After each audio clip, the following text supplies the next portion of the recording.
আমি অনেক ভিডিওতেই বলেছি যে অ্যানালাইসিস যারা করেন তাদের ভিডিও থেকে দূরে থাকতে লোককে। তার প্রধান কারণ কি দেখুন, কিছু পণ্ডিত ব্যক্তি ইউটিউবে ভিডিওতে দেখতেই পাবেন যে অ্যানালাইসিস করেছিল যে এবার নিফটি 25,000 যাবে, এবার নিফটি 26,000 যাবে। তারা কোথায় এখন? তারা কোথায়? তারা ভিডিও করুক। অ্যাকচুয়ালি 25,000 26,000 যাবে, 30,000 যাবে বা 20,000-এ নেমে যাবে, এই যে প্রেডিকশান, এই প্রেডিকশানের কোনো জায়গা নেই।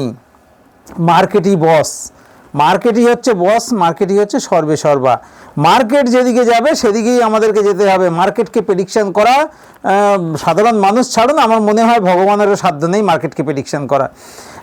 তাহলে এই ধরনের ব্যক্তিরা যারা এইবার 25,000 যাবে, এবার 26,000 যাবে, এবার 22,000-এ নেমে যাবে, এই যে প্রেডিকশান করেন, এর কোনো মানে আছে কি না আমি জানি না। বরং এদের জন্য বিভ্রান্ত সৃষ্টি হয়, যে বিভ্রান্তির ফলে নতুন ট্রেডাররা বিপদে পড়ে যান এবং তারা সর্বশান্ত হয়ে যান।